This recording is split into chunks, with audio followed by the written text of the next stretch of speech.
ఆయా స్థలాల నుంచి వచ్చిన దేవుని దాసులకు, సంఘ పెద్దలకు అందరికీ ప్రభు అయిన క్రీస్తు నామమున వందనాలు తెలియజేస్తూ ఉన్నాను. ఈ సమయమునందు దేవుని వాక్యంలో నుండి మనము సంఖ్యాకాండము 25వ అధ్యాయము ప్రధానంగా 13వ వచనాన్ని చదువుకుందాం. అది నిత్యమైన యాజక నిబంధనగా అతనికిని అతని సంతానమునకును కలిగి ఉండును. ఏలయనగా అతడు తన దేవుని విషయమందు ఆసక్తి గలవాడై ఇశ్రాయేలు నిమిత్తము ప్రాయశ్చిత్తము చేశాడు అని ఫీనెహాసు అనే ఒక వ్యక్తిని గురించి దేవుడు మెచ్చుకుంటూ మాట్లాడినాడు. సంఖ్యాకాండములో 23, 24 రెండు అధ్యాయాలలో బిలాము అనేటువంటి ఒక ప్రవక్త ఇశ్రాయేలీయులను ఆశీర్వదించిన విషయము వ్రాయబడి ఉంది. అయితే వాస్తవానికి బాలాకు అనేటువంటి రాజు బిలామును పిలిపించిన కారణం ఏమిటి అని అంటే, అతడు ఇశ్రాయేలును శపించలాగున బిలాము పిలిపించబడ్డాడు. బాలాక్ అనే రాజు బిలామును పిలిపించాడు ఇశ్రాయేలును శపించడానికి. దేవుడు చెప్పాడు, బాగా వినాలి, దేవుడు చెప్పాడు బిలాముతో, వాళ్ళని నేను ఆశీర్వదించినాను, నువ్వు శపించడం ఏంటి, నువ్వు కూడా ఆశీర్వదించమని అతని నోట ఆశీర్వచనాన్ని పెట్టాడు. అప్పుడు బాలాకు రాజు చాలా కోపగించుకున్నాడు. నేను వాళ్ళని శపించడానికి పిలిపిస్తే నువ్వేమో వాళ్ళని ఏకంగా ఆశీర్వదించినావు. నేను నిన్ను చాలా ఘనపరచాలని అనుకుంటుంది, కానీ మరి ఆ ఘనతను నువ్వు పొందకుండానట్లుగా చేసినాడు దేవుడు, ఇక వెళ్ళు అని అన్నాడు. బాగా వినాలి, బిలాము మిద్యానీయులు అంటే అబ్రహాము సంతానమే, కెతూరాకు జన్మించినటువంటి వాళ్ళు. అయితే బిలాము ఎలాంటి సేవకుడు అని అంటే, బాగా ఆశిస్తాడుగా, ఆశ లేనట్టుగా కనిపిస్తాడు. అందువలన ఇప్పుడు బాలాకును కూడా సంతృప్తిపరచాలి. దేవుడు వద్దన్న మాట చెప్పి దేవుని శాపానికి గురిగాడు. అయితే బాలాకును పోగొట్టుకోలేడు. ఏం చేయాలి అంటే, వీళ్ళనేమో ఆశీర్వదించినాడు, కానీ వీళ్ళు చెడిపోయే దారిని కూడా బాలాకు చెప్పినాడు. బాగా వినాలి, బిలాము బాలాకు ఏం చెప్పినాడంటే, ఏమీ లేదు, దేవుడు వాళ్ళని ఆశీర్వదించినాడు, నువ్వు నేను ఎంత ట్రై చేసినా వాళ్ళని చెప్పించలేము. మనం వాళ్ళ కంట్లో ఏలు పెట్టలేము, వాళ్ళ కంట్లో వాళ్ళే ఏలు పెట్టుకుంటట్టుగా చేయాలి. అర్థమైందా? దేవుని దాసుడు మంచి రాజకీయం నేర్చుకున్నాడు. భక్తి కంటే మించి ఏమి నేర్చుకున్నాడు? రాజకీయం నేర్చుకున్నాడు. వాళ్ళ కంట్లో వాళ్ళే ఏలు పెట్టుకుంటట్టు చేయాలా, నేను నీకు చెప్తారా అని అన్నాడు. ఏం లేదు, నువ్వు ఒక పెద్ద జాతర చెయ్యి, మీ దేశంలో ఉన్న స్త్రీలను వాళ్ళ దగ్గరికి పంపించు, వాళ్ళని ఆకర్షించుకునేటట్లుగా చెయ్యి. ఆ తర్వాత వాళ్ళు వాళ్ళ వెంట వస్తారు, ఈ భోజనం చేస్తారు, ఈ దేవతలకు ముక్తారు, వాళ్ళ సాగు వాళ్ళే చేస్తారు అని ఒక సలహా చెప్పినాడు. ఇది నేను చెప్పిన మాట ఏం కాదు, ప్రకటన గ్రంథం 2:14 ఆ మాట ఉంది. అప్పుడు బాలాక్ ఏం చేస్తాడంటే ఈ పని చేస్తాడు. సంఖ్యాకాండం 25వ అధ్యాయంలో ఉంది. ఇశ్రాయేలు షిత్తీములో దిగి ఉండగా ప్రజలు మోయాబు రాండ్రతో వ్యభిచారము చేయ సాగిరి. దేవుని పిల్లలు ఏమయ్యారంటే పరిశుద్ధతను పాటు చేసుకున్నారు. మోయాబీలు ఎవరు? వరుసకు మోయాబీలు ఎవరు? అంతే కదా. వారు ఏం చేశారంటే మోయాబు స్త్రీలతో వ్యభిచారము చేయసాగిరి అనింది. ఆ స్త్రీలు తమ దేవత బలులకు ఈ ప్రజలను పిలిస్తే మీరు భోజనం చేసి వారి దేవతలకు నమస్కరించింది. పరిశుద్ధంగా ఉండవలసిన దేవుని పిల్లలు అన్యజనులతో చేరి పాడై చెడిపోయి పరిశుద్ధతను పోగొట్టుకొని దేహాన్ని పాడు చేసుకొని దేవునికి దూరమయ్యారు. కాబట్టి మనం చెడిపోవడానికి మంది కారణం కాదు, మనం చెడిపోవడానికి మనమే కారణం. మనం చెడిపోవడానికి మనమే కాదు, మంది అస్సలు కారణం కాదు. మా వాడు బాగుండా వాడు చెడగొట్టినాడు, ఉత్త మాట ఇదంతా.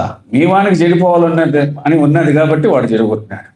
మీ వాడు మంచోడైతే వాడు ఎందుకు చెడగొడతాడు? అసలు మన అనుమతి లేకుండా మనల్ని పాడు చేయగలిగిన శక్తి భూమి మీద ఏది లేదు. మనకిష్టం లేకుండా మనల్ని పాడు చేయగలిగిన శక్తి భూమి మీద ఏది లేదు. దేహాన్ని పాడు చేయగలరేమో, మనస్సును పాడు చేయగలిగిన వాడు భూమి మీద ఎవరికి? మనసు పాడైతేనే తర్వాత అన్ని పాడయ్యేది. అందువలన జరిగింది ఏమిటి అంటే 25వ అధ్యాయం 9వ వచనం, 24,000 మంది చనిపోయారు. ఎంతమంది? 24,000 మంది చనిపోయారు. ఏకంగా శపించడానికి పిలిపిస్తే ఒక్కడు చావలే, కానీ దారి చూపించాడు బిలాము. ఎంతమంది చచ్చిపోయారు? 24,000 మంది చచ్చిపోయారు. 24,000 మంది చనిపోతే వారి పాపమును బట్టి ఆ ప్రజలంతా ప్రత్యక్ష గుడారం దగ్గర ఏడుస్తూ కూర్చున్నారనమాట. 6వ వచనంలో ఉంది ఆ మాట. ఏడుస్తూ ఉన్నారు. అట్లా ఏడుస్తూ ఉంటే ఒకడు మిద్యాను స్త్రీని తన వెంట తీసుకొని వచ్చాడంట. పాలెం ఉంది, ప్రత్యక్ష గుడారం ఉంది. జరిగిన సంఘటనను బట్టి అందరూ బాధపడుతూ ఏడుస్తూ ఉంటే ఒకడు ధైర్యంగా ఒక స్త్రీని తీసుకొని పాలెంలోకి వచ్చాడంట. అంటే ఇంత జరిగిందే, ఇంత ఘోరమైన స్థితి జరిగింది కదా, మరి దీనికి కారణం మేమే కదా అని పశ్చాత్తాపం మాత్రం ఏమీ లేదు. ఇంతకుముందు వీరు బయటికి వెళ్ళి ఆ స్త్రీలతో వ్యభిచారం చేస్తే ఒకడు ఏకంగా పాలెంలోనికి తీసుకొని వచ్చినాడు. అప్పుడు జరిగింది ఏమిటనంటే, ఎలియాజరు కుమారుడు, అహరోను మనుమడు ఎలియాజరు కుమారుడైన ఫీనెహాస్ చేసిన పని ఏంటంటే,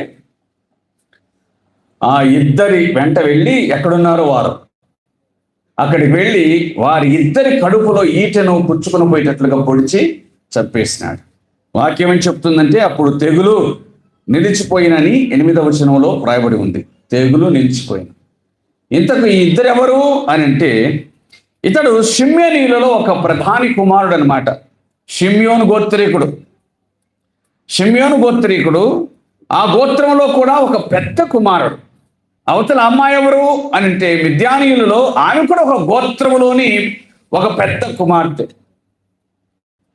పెద్దల పిల్లలే పాడయ్యేది, పెద్దల పిల్లలే చెడిపోయేది. ఎందుకు? రూల్స్ అన్ని మందికి పెడతారు కానీ వాళ్ళ పిల్లలకు పెట్టరు అన్నమాట. అందువలన పాడైపోయారు. విచారం ఏమీ లేదు. పెద్దల పిల్లలు పాడయ్యారు, దేవుని దాసుల పిల్లలు పాడయ్యారు. ఎందుకంటే వారి ఇష్టానుసారమైన జీవితం. తెలియని వాళ్ళు పాడయ్యారంటే వేరు సంగతి. భక్తి లేని తల్లిదండ్రుల పిల్లలు పాడయ్యారంటే వేరు సంగతి. చిన్నల పిల్లలు పాడయ్యారంటే వేరు సంగతి. పెద్దల పిల్లలు పాడయ్యారు. ప్రియులరా, అందువలన శాపం ఇశ్రాయేలీయునికి రాగా ఫీనెహాస్ అనే వ్యక్తి లేచి వెళ్ళి వారిని చంపినందువలన తెగులు ఆగిపోయాను అని వ్రాయబడింది కదా. కీర్తనల గ్రంథం 106వ కీర్తన 30వ వచనం. కీర్తనల గ్రంథం 106వ కీర్తన 30వ వచనాన్ని చూద్దాం. 106:30. ఫీనెహాసును లేచి పరిహారము చేయగా ఆ తెగులు ఆగిపోయాను. నిత్యము తరతరములనిట అతనికి ఆ పని నీతిగా ఎంచబడేను. ఆ పై వచనాల్లో చూస్తే ఇలాగున ఉంది. 28వ వచనం. మరియు వారు బయలుపేరును హత్తుకొని చచ్చిన వారికి అర్పించిన బలిమాంసమును భుజించిరి. చచ్చిన వారికి అర్పించిన బలిమాంసమును భుజించను. వారు తమ క్రియల చేత ఆయనకు కోపం పుట్టించగా వారిలో తెగులు రేగెను. ఫీనెహాసు లేచి పరిహారం చేయగా తెగులు ఆగిపోయాను. ఇక్కడ దేవుడు ఇలాగున అతన్ని గురించి సాక్ష్యం ఇచ్చాడు. ఏమన్నాడంటే 11వ వచనం, నేను ఓర్వలేని దాన్ని ఫీనెహాసు ఓర్వలేకపోయాడు. నాకు ఇష్టం లేనిది ఫీనెహాసుకి ఇష్టం లేకుండా పోయింది. కాబట్టి నాలాంటి మనస్సు కలిగినటువంటి వాడు ఫీనెహాస్. అందుచేత నేను అతన్ని దీవిస్తాను. అదేమిటంటే నేను అతనితో యాజక నిబంధన చేస్తాను. అది నిత్యమైన యాజక నిబంధనగా అతనికి అతని సంతానం కలిగి ఉండును. ఏలైనా అతడు తన దేవుని విషయమందు ఆసక్తి కలిగిన వాడు అని మాట దేవుడే ఫీనెహాసును గూర్చి చెప్పాడు. దేవుడు ఫీనెహాసును గూర్చి చెప్పిన మాట ఏంటంటే అతడు ఆసక్తి కలిగిన వాడు. దేని విషయమునందు? దేవుని విషయమునందు ఆసక్తిని కలిగిన వాడు అని దైవ గ్రంథం చెప్తుంది. ఫీనెహాసు దేవుని విషయమునందు ఆసక్తిని కలిగిన వాడు. దేవునికి స్తోత్రము కలుగును గాక. ఫీనెహాసు దేవుని విషయమునందు ఆసక్తిని కలిగిన వాడు. ఏమండి, ఈ దినాన ఈ ఒక్క మాట మనకు అర్థమైతే చాలు. అదేమిటంటే దేవుని యందు ఆసక్తి, దేవుని విషయంలో ఆసక్తి, దేవుని విషయంలో ఆసక్తి. చాలాసార్లు మనకున్న సమస్య ఏంటంటే ఆసక్తి ఉండట్లేదు. మనకు దైవ సంబంధమైన విషయాలు ఆసక్తి ఉండట్లేదు, మిగతా వాటిలో ఉంది. ఫిలిప్పీ పత్రిక 2వ అధ్యాయము, ఫిలిప్పీ పత్రిక 2వ అధ్యాయం 20, ఫిలిప్పీ పత్రిక 2వ అధ్యాయము 21వ వచనం, అందరూ తమ సొంత కార్యములనే చూచుకొనుచున్నారు కానీ యేసుక్రీస్తు కార్యములను చూడరు. చూచినట్లుగా కనిపిస్తారు కొన్నిసార్లు, కానీ చూడరు. అందరూ తమ సొంత కార్యములనే చూచుకొనుచున్నారు. దేవుని కార్యములంటే ఆసక్తి తక్కువ, దైవ సంబంధమైన కార్యాలకు ఆసక్తి తక్కువ. మన సొంత పనులు ఉన్నాయి, ఎన్నైనా చేసుకుంటా. కానీ దేవుని పని దగ్గరికి వచ్చేసరికల్లా మనకు ఆసక్తి అనేటువంటిది సన్నగిల్లిపోయింది. ఆసక్తి ఏనండి, దేవుడు ఎవరిని ఆశీర్వదిస్తాడంటే ఆసక్తి కలిగిన వారిని దేవుడు ఆశీర్వదిస్తాడు. ఆసక్తి లేకపోతే ఆశీర్వాదం కూడా ఉండదు, గుర్తుపెట్టుకోవాలి. ఆసక్తి కలిగిన వారిని దేవుడు ఆశీర్వదిస్తాడు. సంఘంలో అందరికీ ఆసక్తి లేదని కాదు, కానీ చాలా మందికి లేదు ఆసక్తి. చాలా మందికి ఆసక్తి, దైవ సంబంధమైన విషయాల్లో ఆసక్తి లేదు.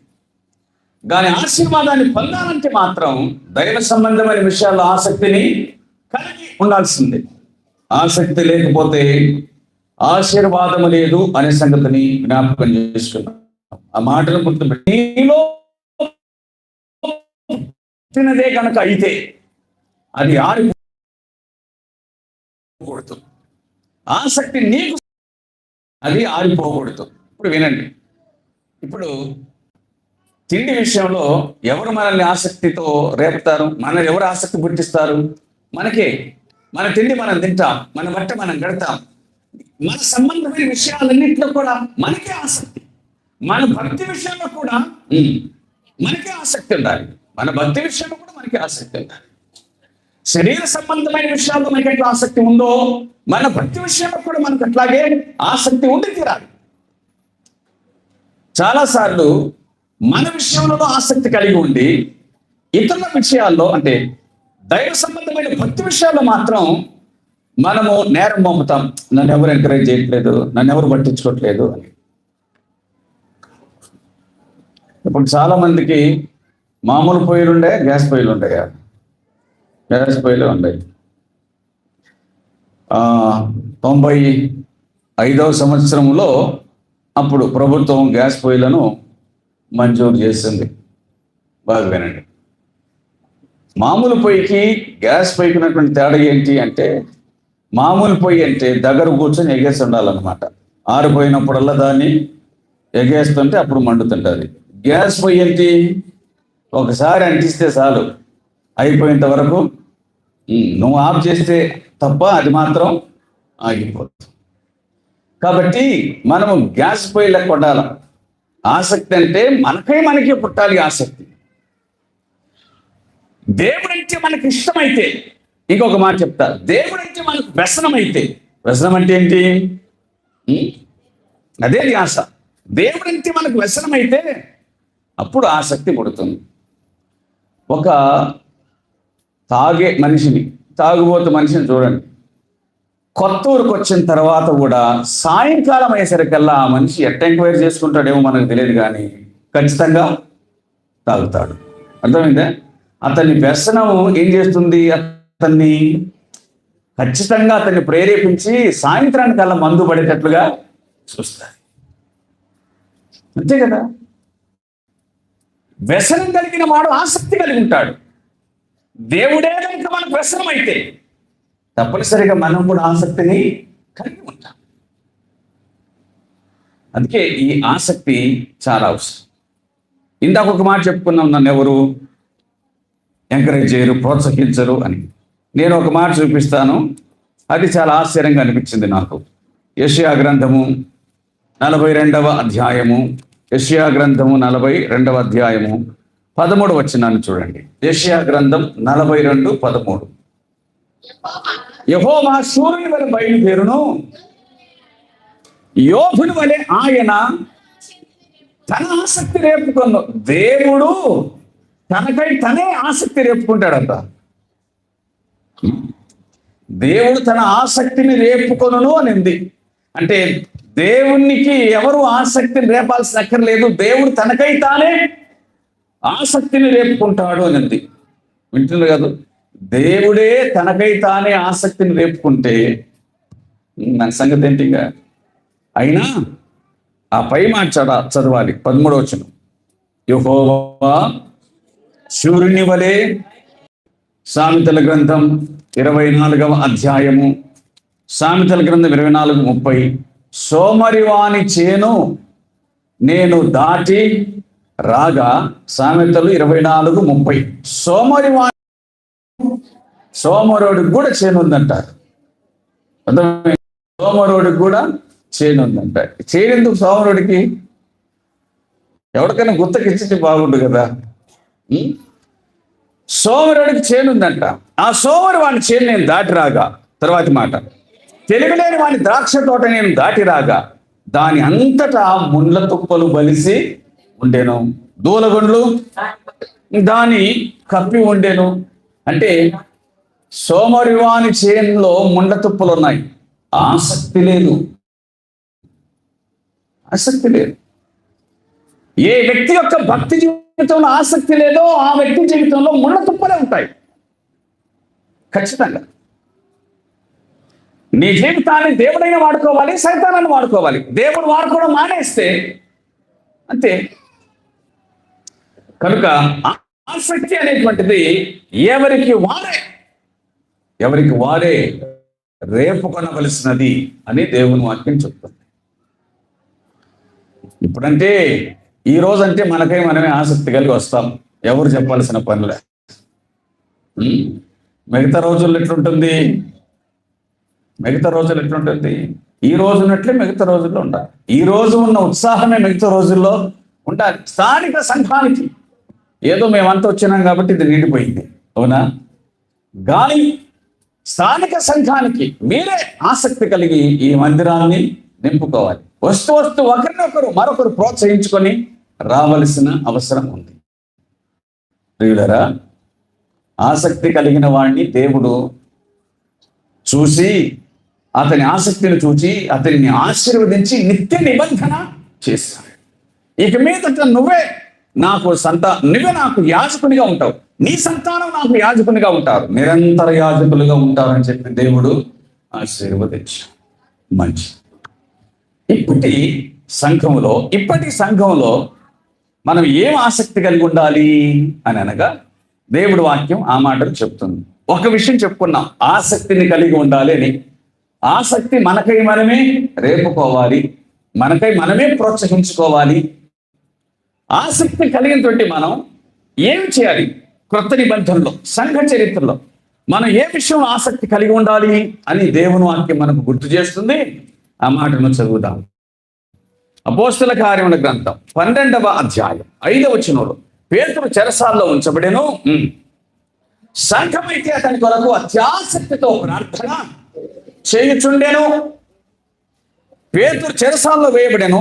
సంఘమైతే అతని కొరకు అత్యాసక్తితో ప్రార్థన చేయుచుండెను. దేవునికి స్తోత్రం కలుగును గాక. సంఘానికి ఉన్న అత్యాసక్తి ఏమిటంట? ప్రార్థన చేసే ఆసక్తి. సంఘానికి ఉన్న అత్యాసక్తి ఏంటంటే ప్రార్థన చేసే ఆసక్తి. అది సంఘం బతికుందని గుర్తు చేస్తుంది. సంఘం అత్యాసక్తి కలిగింది దేంట్లో అంటే ప్రార్థన చేయటంలో సంఘమునకు అత్యాసక్తి ఉంది. సంఘాన్ని బ్రతికించేది అదే. సంఘాన్ని బ్రతికించేది అదే. ఎందుకు? ప్రార్థన అనే ఆసక్తి సంఘాన్ని బ్రతికిస్తుంది. కారణం ఏమిటి అని అంటే, ప్రార్థించేవారు దేవునితో సహవాసాన్ని కలిగి ఉంటారు. ప్రార్థన చేసే వాళ్ళు దేవునితో సహవాసాన్ని కలిగి ఉంటారు. ప్రార్థన చేసే వాళ్లకు దేవుని మనస్సు ఉంటుంది. ప్రార్థన చేసే వాళ్లకు భారము ఉంటుంది. వారు దేవుని అనుభవించుకుంటారు. వారు దేవునితో సహవాసం చేస్తుంటారు. దేవునికి ఉన్న భారం వారికి కూడా ఉంటుంది. కాబట్టి సంఘము బతికి ఉంది అంటే వారి ద్వారానే బతుకుతుంది. ప్రార్థనా పరులే సంఘాన్ని బతికిస్తారు.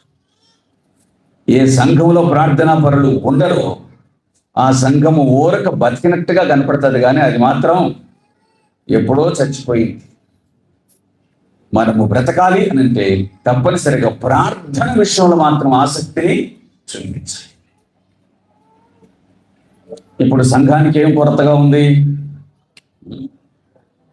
ఇప్పుడు ఏం కొరతలు లేవు. సంఘానికి ఏం కొరతలు లేవు. ఇప్పుడు సంఘానికి మా ఊర్లో సంఘం ఉంది కానీ మాకు మందిరం లేదు అని అంటే కనుక ఎవరొకరు సహాయం చేస్తారు. మేము గోడలు కట్టించుకున్నాము, ప్లాస్టింగ్ చేయలేదంటే ఎవరొకరు సహాయం చేస్తారు. మేము గోడలన్నీ కట్టించుకున్నాం, పైకప్పు లేదంటే ఎవరొకరు సహాయం చేస్తారు. ఇప్పుడు భౌతికమైనటువంటి అవసరతలన్నీ తీరుతున్నాయి. ఏ కొరతలేమి లేవు ఇప్పుడు సంఘానికి. ఇప్పుడు సంఘానికి ఉన్న అసలైన కొరత ఏంటంటే ప్రార్థనా పరుల కొరతే సంఘానికి ఎక్కువగా ఉంది. ఎందుకు అని అంటే, ప్రార్థనా పరుల కొరత అన్నారా? విశ్వాసుల కొరత లేదు కదా. సంఘంలో విశ్వాసుల కొరత లేదు, మరి ప్రార్థనా పరుల కొరత ఎందుకుంది అని అంటే అదే సంగతి. నేను ప్రార్థనకు పోతానంటే అపవాది ఏం ఆటంకం చేయడు, పోయిరా అంటాడు. పాట పాడతానంటే బ్రహ్మాండంగా పాడు, నేను కూడా వింటానంటాడు. ప్రసంగం చేస్తానంటే చెయ్యి, నేను కూడా మధ్య మధ్యన అల్లెలు అంటానంటాడు. కానీ ప్రార్థన చేస్తానంటే అపవాది ఒప్పుకోడు. ప్రార్థన చేస్తానంటే నువ్వు ఎందుకు ఒప్పుకోడు? నువ్వు ఒక్కసారి ప్రార్థనకు అలవాటు పడితే నువ్వు దేవునితో ఏకం అవుతావు, అది వానికి ఇష్టం. నువ్వు దేవుడి మనస్సును తెలుసుకుంటావు, అది వాడికి ఇష్టం. ప్రార్థన అంటే నువ్వు దేవునితో ఏకమయ్యి దేవుని మనస్సు కలిగి ఉండి దేవుని చిత్తాన్ని కూడా తెలుగుతావు. అందుకు ప్రార్థన జోలికి పోనివ్వడు సైతాను.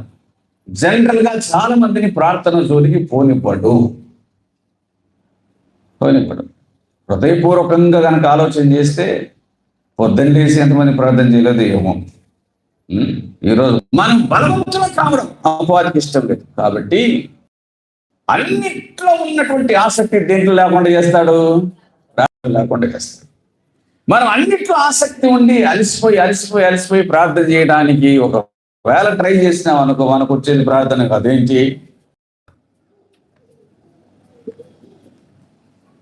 ఇక్కడికి రావడానికి ఆటంకాలు ఉండవు, కానీ అదే ప్రార్థన చేయడానికి అనుకున్నాం అనుకో, ప్రార్థన చేయాలనుకున్నాం అనుకో, అప్పుడే ఎవరో ఒకరు వస్తారు మన ఇంటికి, అప్పుడే ఎవరొకరు ఫోన్ చేస్తారు, అప్పుడే పిల్లోడు ఏడుస్తాడు, అవునా, అప్పుడే ఏదో ఒకటి జరుగుతుంది. ఇవన్నీ దాటిపోయి ప్రార్థన చేయడానికి మోకాలు ఉన్నామనుకోండి, 2-3 నిమిషాల తర్వాత వచ్చేది ప్రార్థన కాదు. ఏంటి? నిద్ర. అందుకు ప్రార్థన చేయటానికి చాలా కష్టపడాలి. యేసు ప్రభు ప్రార్థన చేయటానికి కొండ ఎక్కాను అని మరి మార్క్స్ వార్త 9:28 చెప్పబడింది. కానీ వినండి, ఆయన ప్రార్థన చేయడానికి కొండ ఎక్కినాడంట. ఆయన ప్రార్థన చేయడానికి కొండ ఎక్కినాడంట. అసలు సంగతి ఏమిటంటే, ప్రార్థన అనేటువంటిది మనకు పెద్ద కొండ లెక్క తయారైంది. లూకాసు వార్త 9:28 మాట ఉంది, ప్రార్థన చేయుటకు ఆయన కొండ ఎక్కెను. యేసు ప్రభు ప్రార్థన చేయడానికి కొండ ఎక్కెను అనింది. ఇప్పుడు మనకు ప్రార్థనే పెద్ద కొండ లెక్క ఉంది. దాన్ని ఎక్కుతాం మనం. ప్రార్థన చేయాలంటేనే అది మనకు కొండ లెక్క తయారైంది. ఎన్ని కార్యక్రమాలను చేస్తాం కానీ ప్రార్థన మాత్రం. కాబట్టి ఒక వ్యక్తి దేంట్లో ఆసక్తి కలిగి ఉండాలంటే, ఇప్పుడు దేంట్లో ఆసక్తి కలిగి ఉండాలి మనం అనగా, వాక్యం చెప్తుంది ప్రార్థించే విషయంలో ఆసక్తిని కలిగి ఉండాలి. సంఘం అత్యాసక్తితో ప్రార్థన చేస్తుంది. ఫలితం ఏంటి అంటే, పేతురు చెరసాలలో నుంచి విడిపించబడ్డాడు. ఆసక్తి కలిగిన సంఘం ప్రార్థన చేస్తే దేవుడు కార్యం చేస్తాడు. ఆసక్తి కలిగిన సంఘం ప్రార్థన చేస్తే, ప్రార్థన విషయంలో ఆసక్తి కలిగిన వారమైతే దేవుడు తన కార్యాన్ని జరిగిస్తాడు. ఒక భక్తిపరుడు ఆసక్తి కలిగిన వాడై ఉంటాడని యాకోబు తెలియజేస్తూ ఇట్లన్నాడు. యాకోబు పత్రిక 5వ అధ్యాయము,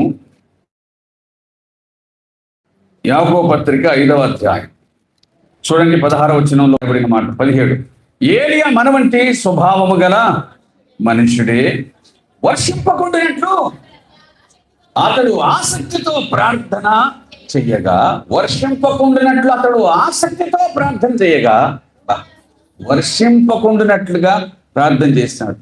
ఏంటి తని ఆసక్తి? దేవా, నీ పేరు పెట్టబడిన నీ ప్రజలు నిన్ను విడిచిపెట్టి బయలును అష్టారోతును ఆరాధన చేస్తూ ఉన్నారు. నిన్ను వదిలిపెట్టేస్తున్నారు. నీ ప్రజలు నిన్ను వదిలిపెట్టడం ఏంటయ్యా? దయతో నా ప్రార్థన ఆలకించు. 3.5 సంవత్సరాలు వర్షం లేకుండా చెయ్యి అని ప్రార్థన చేసినాడంట. ఎట్లా ప్రార్థన చేసినాడు?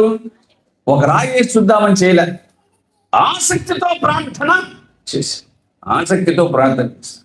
3.5 సంవత్సరాలు వర్షం పడకుండానట్టుగా ఆసక్తితో ప్రార్థన చేస్తాడు. ఏం ఆసక్తి అది? ఒక మనిషిని ప్రార్థన విని దేవుడు 3.5 సంవత్సరాలు ఆకాశాన్ని మూసేసినాడు. ఏం ప్రార్థన? మనుషుడే అంతకు మనుషుడే. వాక్యం చెప్తుంది, మన వంటి స్వభావం గల మనుషుడే. మన వంటివాడేనంట, మన వంటివాడే. ఆయన కూడా భయపడినాడు. మన వంటి వాడే. మనం అనుకుంటామో లేదు కానీ ఆయన అనుకున్నాడు, నేను చచ్చిపోవాలి, ఇంక చాలు, ఈ సేవ వద్దు, ఏమొద్దు, నన్ను చంపు దేవుడా, నన్ను తీసుకో దేవుడా అని ప్రార్థన చేసినాడు. అవునా? మన వంటి వాడే. కానీ ప్రార్థన దగ్గరికి వచ్చేసరికల్లా, దైవ సంబంధమైన విషయంలో ఆసక్తి దగ్గరికి వచ్చేసరికల్లా ఆయన మనకంటే ఏంటి? ఆయనకు మనకున్న తేడా, ఆయన భయపడ్డాడు, ఆయన సార్లే చచ్చిపోవాలనుకున్నాడు. ఇవన్నీ మనకు సంబంధించినవి. కానీ ఆయనకు మనకు తేడా కలిగించేవి ఏంటంటే, ఆసక్తితో ప్రార్థన చేశాడు. 3.5 సంవత్సరాలు వర్షం పడకూడదంటే ఏం 1 సంవత్సరం వద్దా? కాదు, 3.5 సంవత్సరాలు పడకూడదు. మామూలుగా జనరల్గా బాగా ఉన్నవాళ్ళు ఈ సంవత్సరం పండిన పంట తినరు, ఈ సంవత్సరం పండిన వడ్లు అవి తినరు. ఎప్పుడు వింటారు? పాతవి, పోయిన సంవత్సరం లేకపోతే అటు పోయిన సంవత్సరం. అది గొప్పతనం అన్నమాట. మావి ఇప్పటి వడ్లు కాదు, మావి పాత వడ్లు అని చెప్పడం, అది గ్రేట్గా ఫీల్ అవుతారన్నమాట. 3.5 సంవత్సరాలు పాత వడ్లు కూడా ఉండకూడదు, ఇంకా అన్నీ అయిపోవాలి. వర్షం కాదు, మంచు కూడా పడకూడదని ప్రార్థన చేసినాడు. వర్షమే కాదు, ఏం పడకూడదు? మంచు కూడా పడకూడదు. మంచు ఎందుకు పడకూడదు అన్నాడు? మంచుతో కూడా పంటలు పండుతాయి. ఏం పండుతాయి? మంచుతో ఏం పంటలు పండుతాయి? కాబట్టి ఒడ్డు లేకపోయినా ఇల్లు శనగలై నేను బతుకుతారు, గుగ్గులు చేసుకునే బతుకుతారు. కాబట్టి మంచు కూడా పడకూడదు. అది ఆయన చేసిన ప్రార్థన. అత్యాసక్తితో చేశాడు. ఆయన ప్రార్థన ఉద్దేశం ఏమిటనంటే, ప్రభువా ఈ ప్రజలు నీ వైపు తిరగాలి. అదే ఆయన ప్రార్థన ఉద్దేశం. ఇంకా